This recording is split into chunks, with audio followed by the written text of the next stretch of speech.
आज का topic properties of addition of integers. अगर हमें इनकी प्रॉपर्टीज के बारे में पता हो, इंटीजर्स की, होल नंबर्स की, नेचुरल नंबर्स की, तभी हम ठीक से कैलकुलेशंस कर सकेंगे, सम्स को सॉल्व कर सकेंगे।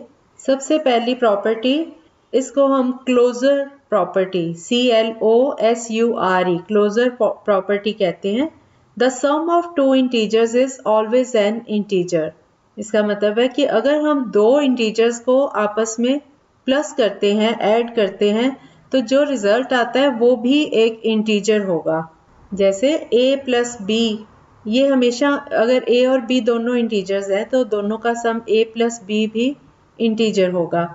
जैसे हम 3 में 7 ऐड कर देते हैं तो 3 प्लस 7 10 हो गया।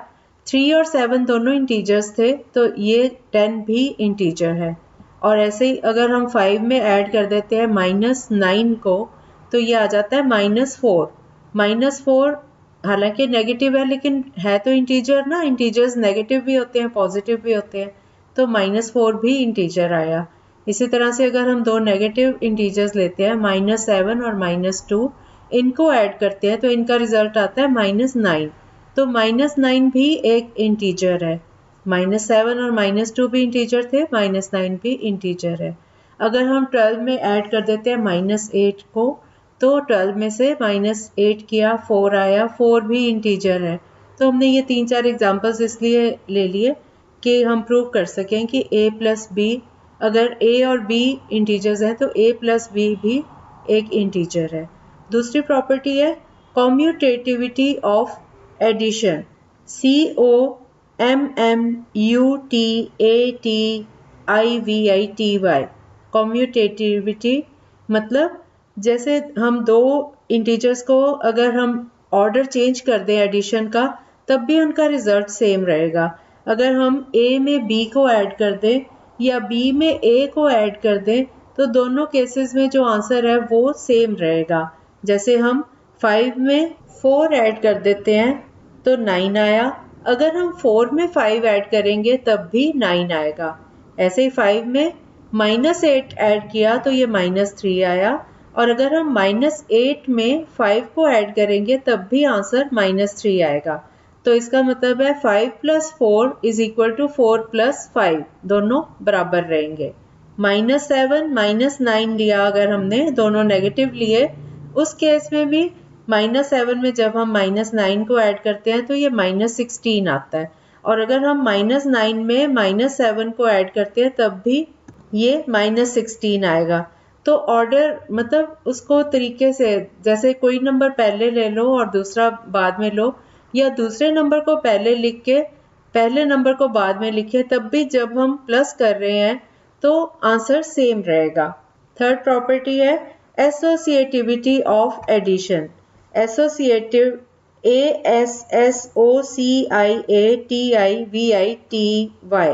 एसोसिएट वर्ड है, जैसे हम किसी को किसी चीज के साथ एसोसिएट करते हैं।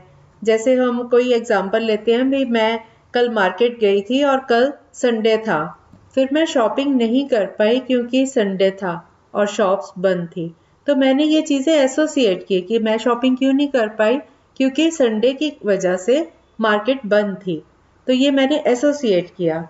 अब हम अलजेब्रा में, मैथ्स में ये एग्जांपल लेते हैं। जैसे हम a में b को ऐड कर देते हैं, फिर उसमें c ऐड करते हैं, तो जो रिजल्ट आता है, या a पहले b और c को ऐड कर लेते हैं फिर उसमें a को ऐड करते हैं, तब भी सेम रिजल्ट आएगा। तो ये हमने एसोसिएट किया। पहले हमने b को a के साथ एसोसिएट किया और c को अलग रखा, बाद में ऐड किया। फिर हमने a को अलग रखा और b के साथ c को एसोसिएट कर दिया, b + c करके फिर a को ऐड किया। तो दोनों केसेस में आंसर हमें सेम मिला। मैं नंबर्स लेके भी एग्जांपल दे देती हूँ। जैसे हमने -9 + 3 + -4, ये हमारा सम है। तो अगर मैं -9 में +3 पहले कर लेती हूँ तो मुझे मिलता है -6, और फिर उसमें -4 ऐड करती हूँ तो ये आ जाता है -10। -6 में -4 ऐड किया तो -10। और अगर मैं -9 को अलग करके पहले मैं 3 में -4 ऐड कर देती हूँ तो ये आ जाता है -1, और फिर इस नंबर को -9 में मैं ऐड करती हूँ तो ये आ जाता है -9 और -1 दैट इज -10। तो -9 + 3 ब्रैकेट में करके प्लस -4 इज इक्वल टू -9 अलग से ब्रैकेट में प्लस ब्रैकेट में 3 + -4। तो मैं इसको इस तरह से भी लिख सकती हूँ। तो ये हमारा हो गया associativity of addition. Fourth property है एग्जिस्टेंस ऑफ एडिटिव आइडेंटिटी। एक इंटीजर 0 ऐसा है कि कोई भी नंबर ले लो, कोई भी इंटीजर ले लो, सपोज हम a लेते हैं, स्मॉल a एक इंटीजर, और 0 लेते हैं, तो a में 0 को ऐड करो तब भी a आएगा, और अगर हम 0 में a ऐड करते हैं तब भी a आएगा। तो इंटीजर 0 को बोला जाता है एडिटिव आइडेंटिटी। जैसे हमने नंबर लिया 8 + 0 या 0 + 8, अब दोनों को कैलकुलेट करके देखो, दोनों केसेस में 8 आएगा। तो 0 जो है वो एडिटिव आइडेंटिटी हो गई। अगर हम -9 में 0 ऐड करते हैं तो -9 आता है, 0 में -9 ऐड करते हैं तो -9 आता है, तो भी दोनों केसेस में -9 आता है। और पांचवी प्रॉपर्टी है एग्जिस्टेंस ऑफ एडिटिव इनवर्स। अब हम जानेंगे एडिटिव इनवर्स। इनवर्स मीन्स उल्टा, एडिटिव मतलब एडिशन में, एडिशंस, एडिटिव इनवर्स। ये क्या होता है? किसी भी इंटीजर a के लिए एक ऐसा नंबर ज़रूर होता है कि -a, क्योंकि हमने इंटीजर्स में पढ़ा है 0 की लेफ्ट साइड पे माइनस वाले सारे नंबर्स हैं, नेचुरल नंबर्स, और राइट साइड पे पॉजिटिव नेचुरल नंबर्स हैं सारे। तो इंटीजर्स में हर एक नंबर, अगर 1 है तो इधर 0 की लेफ्ट साइड पे -1 भी है, उधर 2 है राइट साइड पे तो लेफ्ट साइड पे -2 भी है। तो हर ऐसे इंटीजर के लिए जो पॉजिटिव है, एक उसके लिए नेगेटिव इंटीजर भी एग्जिस्ट करता है, होता है।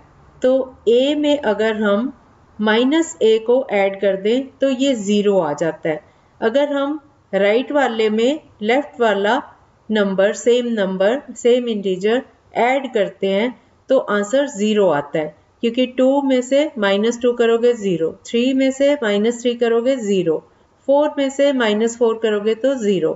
तो हमें ये इसकी डेफिनेशन ऐसे हम लिखते हैं इसको, a + -a is equal to 0 is equal to -a + a। तो इंटीजर्स a और -a ये एक दूसरे के अपोजिट हैं, एक दूसरे के उलट हैं, या नेगेटिव हैं, या additive inverse of each other, एक दूसरे के एडिटिव इनवर्स हैं। तो आप ये टर्म याद रखो कि एडिटिव इनवर्स क्या होता है। इसको अगर हम वेरीफाई करना चाहें तो जैसे मैंने आपको बताया, कोई भी आप नंबर ले सकते हो। जैसे हमने सपोज -7 + 7 किया तो ये 0 आ गया, 7 में प्लस करेंगे -7 तब भी 0 आएगा, -7 + 7 करेंगे तब भी 0 आएगा, और 7 में -7 प्लस करेंगे तब भी 0 आएगा। सो 7 का एडिटिव इनवर्स है -7 और -7 का एडिटिव इनवर्स है 7। ये एक दूसरे के उल्टे पुल्टे हैं। The additive inverse of 0 is 0। 0 एक ऐसा नंबर है जो 0 ही रहेगा, उसका अगर आप एडिटिव इनवर्स लोगे तो वो नंबर भी 0 होगा। फिर प्रॉपर्टी 6 पे आते हैं, existence of successor and predecessor. Successor मतलब अगला नंबर, प्रीडिसेसर मतलब पिछला नंबर। सक्सेस से आप याद रख लो, सक्सेस मतलब सफलता, आगे बढ़ना। तो अगर नंबर आगे बढ़ता है, जैसे 3 के बाद 4 आता है, 4 के बाद 5 आता है, तो अगर 5 4 का सक्सेसर है, 6 5 का सक्सेसर है, इस तरह से। और प्रीडिसेसर मतलब प्री मतलब पहला, तो जैसे 5 से पहले 4 है तो 4 5 का प्रीडिसेसर, 3 4 से भी पहले है तो 3 4 का प्रीडिसेसर। तो हर एक इंटीजर का एक सक्सेसर भी होता है और एक प्रीडिसेसर भी होता है, क्योंकि इंटीजर्स जो है अनलिमिटेड हैं दोनों तरफ। इनका जैसे होल नंबर्स हैं वो तो 0 से स्टार्ट हो रहे हैं, तो नेचुरल नंबर्स हैं वो 1 से स्टार्ट हो रहे हैं, लेकिन इंटीजर्स जो हैं वो दोनों तरफ चलते हैं। ये इनफाइनाइट हैं, इनकी कोई गिनती नहीं है, इनकी कोई लिमिट नहीं है। तो माइनस वाले भी सारे नंबर इसमें आ जाते हैं, 0 भी आ जाता है और पॉजिटिव नंबर्स भी आ जाते हैं। तो a -1 a + 1 सारे इंटीजर्स हैं, तो अगर हम मान लें कि एक नंबर ए दिया हुआ है, अगर हमें इसका प्रीडिसेसर निकालना है तो हम करेंगे ए में से 1 को माइनस कर देंगे तो हमें पिछला नंबर मिल जाएगा, प्रीडिसेसर मिल जाएगा। अगर हम ए में 1 ऐड कर देंगे तो a प्लस 1 वो ए का सक्सेसर होगा। जैसे 4 3 का सक्सेसर है, प्रीडिसेसर ऑफ 3 इज 2, ऐसे करके। और लास्ट प्रॉपर्टी नंबर 7 है, if a b c are integers then, अगर a b c इंटीजर्स हैं तो नंबर 1 इसका first part, a greater than b implies a plus c is greater than b plus c। इसका मतलब है कि अगर 3 नंबर्स दिए गए हैं, इंटीजर्स दिए गए हैं a b c, और उनमें से a b से बड़ा है, तो इससे हमें ये पता चलता है कि a में अगर c ऐड कर दिया जाए और b में भी हम c को ऐड कर दें तो a plus c is greater than b plus c। हम एग्जांपल ले लेते हैं, हम नंबर्स लेते हैं, a 5 ले लेते हैं, b को 3 ले लेते हैं और c को -10 ले लेते हैं। चलो, और अब देखो a जो है वो b से ग्रेटर है, 5 इज ग्रेटर देन 3। अब हम c को दोनों तरफ ऐड कर देंगे, a में भी c ऐड कर दिया और b में भी c ऐड कर दिया, तो क्या आया, 5 में -10 किया तो ये आ गया -5, और 3 में से -10 किया तो ये आया -7। अब देखो -5 इज ग्रेटर देन -7। इसी तरह सेकंड पार्ट है इसका, अगर a लेस देन b हो तो a plus c is less than b plus c। अगर a लेस देन b है, अब हम उल्टा ले लेते हैं, a को 3 लेते हैं और b को 5 ले लिया, 3 लेस देन 5 है, लेकिन अगर हम 3 में सपोज हम -10 कर लेते हैं, c को सेम रहने देते हैं, तो ये आ गया 3 - 10 लेस देन 5 - 10। 3 - 10 करेंगे तो आया -7, और 5 में से -10 करेंगे तो -5। अब देखो ये अगर आप नंबर लाइन ड्रॉ करके देखते हो तो -7 -5 के भी आगे लेफ्ट साइड पे आता है, तो -7 इज स्मॉलर देन -5।